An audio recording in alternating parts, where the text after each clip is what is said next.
راديو إيرنا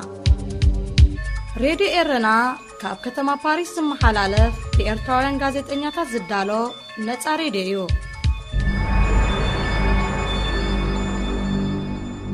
أزو السلامتنا تقبلوا أبستفلالي كرنات عالم كوينكم نمدبات راديو إيرنا التكتاتلو زخبركم سمعتنا نايلو مصوني عسرت حد حملة كلتشعن إسران كلتن زينا نهو فلما أرستاتو أب معرفو نفرت بولي لعلى $3,000 جنزب زنحهم إيرتراوان جياشو مسناخلاتي قطمو مهلاو تقاليتو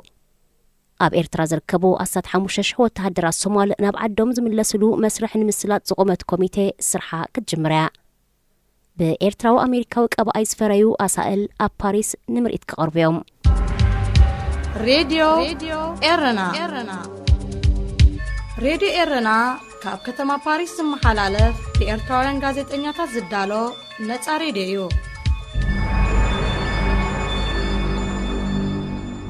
ዕለታዊ ዜና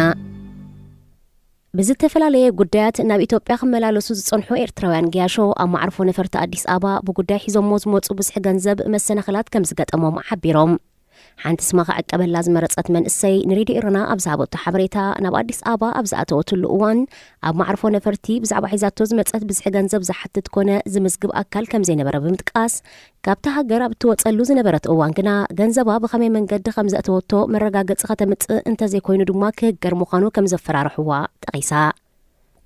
لعل $3,000 حيزوم نزمت وقياشو أما عرفو نفرت بولي كمزقبو خمزلوم زقدد أواج منقس إتوبيا خمزلو أبالات ما عرفو نفرتي كمزقلت ولايا حبيرا انتو خونا نسا ناب إتوبيا أبستبقست اللوان بزعبازي زخونا أفلطو خمزين نبران أما عرفو نفرت أديس أبا أبز بسحات اللون حبريتا زهاب أكال كمزين نبران أملكيتا ناب إتوبيا زقاشو إرتروان أب إتوبيا مزلو تغييرو كونتات كنمن بقاسوم تقولو الحبريتا كرخبو دما أب موداتا مخرالكيسا ኣብ ኢትዮጵያ ተኸሲቱ ምስ ዘሎ ፖለቲካውን ቁጠባውን ቅልውላው በብዕለቱ ምስ ናይ ወፃኢ ሸርፊ ዝተተሓሓዘ ሓደሽቲ ኣዋጃት ይወፅእ ምህላው ይፍለጥ ካብ 2019 ኣትሒዙ በብእዋኑ ናብ ኤርትራ ክላእኹ ዝጸንሑ ወተሃደራት ሶማል ናብ ዓዶም ናይ ምምላስ መስርሕ ንምጅማር ሓዳስ ኮሚቴ ቆይማ ከም ዘላ ምንጭታት ዜና ሶማል ኣሚተን እተን ምንጭታት ዜና ብዝርግሖ ዘለዎ ሓበሬታ መሰረት ሓድሽ ፕሬዚደንት ሶማል ሓሰን ሼክ ማሕሙድ ኣብ ኤርትራ ናይ 4 መዓልታት ወግዓዊ ናይ ስራሕ ምብጻሕ ኣብ ዘካይደሉ ዘሎ እዋን እዩ ኣብ ቱርኪ ዑደት ከካይድ ዝቐነየ ፕሬዚደንት ሓሰን ፕሬዚደንት ኢሳያስ አፈወርቂ ብዘቕረበሉ ዕድመ መሰረት ናብ ኤርትራ ከም ዘምርሐዩ ተመልኪቱ ቤተ መንግስቲ ሶማል ኣብ ዘውፅኦ መግለጺ ፕሬዚደንት ሓሰን ኣብ ኤርትራ ብጸንሓሉ ብዛዕባ ክልተ ኣዊ ዝምድናን ረብሓታትን ብዝምልከት ምስ ፕሬዚደንት ኢሳያስ ክመያየጥ ምዃኑ ካብ ምሕባር ሓሊፉ ዝርዝር ዕላማ ዑደቱ ኣይነጸረን ይኹን እምበርቲ ፕሬዚደንት ኣብ 23 ጉንበት ስልጣን ካብ ፕሬዚደንት ነበር መሐመድ ፋርማጆ ኣብ ዝተረከበሉ ኣብ ኤርትራ ዝርከቡ 15,000 ወተሃደራት ሶማል ናይ ምምላስ መስርሕ ከቀላጠፍ ምዃኑ ኣፍሊጡ እቶም ንታዕሊም ናብ ኤርትራ ከም ዝተላእኩ ዝተሓበረ ወተሃደራት ሶማል ዝሓለፈ ዓመት ናብ ዓዶም ናይ ምምላስ መደብ እኳ እንተነበረ ብሰንኪ ህሉ ኩነታት ሃገር ከም ዘይተኻእለ ፕሬዚደንት ነበር መሐመድ ፋርማጆ ምጥቃሱ ይዝከር ናብ ኤርትራ ዝተላእኩ ወተሃደራት ሶማል ኣብ ትግራይ ብዝተወልዑ ኩናት ተሳቲፎም ዝብል ዜና ድሕሪ ምግውሑ ኣዴታት ሶማል ሃልዋት ደቅና ፍሉጡና ብምባል ሰልፊ መካየደን ኣይርስዓን ብዛዕባ እዚ ዝኾነ ሓበሬታ ካብ ምሃብ ተቆጢቡ ዝነበረ መንግስቲ ሶማል ድሕርቲ ብኣዴታት ሶማል ዝተጀመረ ተቃውሞን ኣባላት ፓርላማ ድማ ዝተሳትፎ ፀውዒትን ወተሃደራት ሶማል ንታዕሊም ናብ ኤርትራ ከም ዝተላእኩ ክእመን ተገዲዱ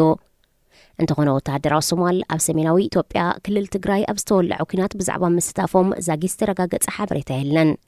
ካብቶም ናብ ኤርትራ ዝተላእኩ 15,000 ወተሃደራት ሶማል ኣብ እዋን ታዕሊምን ድሕሪኡን ብዝተፈላለየ ምኽንያታት ኣማኢት ከም ዝሞቱ መርበባት ዜና ሶማል ይእምታ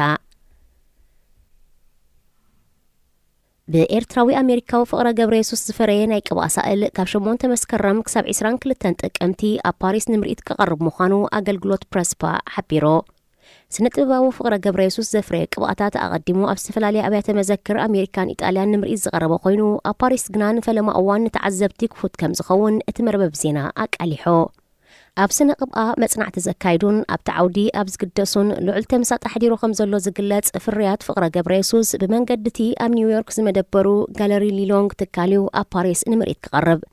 ስነ-ጥበባዊ ፍቅረ ገብረየሱስ ኣብ 1962 ኣብ ኣስመራ ተወሊዱ ኣብ 4 ሚያዝያ 2012 ድማ ኣብ መበል 50 ዓመት ዕድሚኡ ኣብ ሃምደን ኮነክቲካት ኣሜሪካዮ ዓሪፉ ብዘይካ ኣብ ቅብኣ ኣብ ሙዚቃን ካልእ ዓውድታት ስነ ጥበቡን ልዑል ተምሳጥን ኣበርክቶን ከም ዝነበሮ ሰነዳቱ የዘንቱ ዝኸበርኩም ሰማዕትና ዜና ኣብ ዝተፈጺሙሎ ሬድዮ ኤረና ካብ ከተማ ፓሪስ ዝመሓላለፍ ብኤርትራውያን ጋዜጠኛታት ዝዳሎ ነፃ ሬድዮ እዩ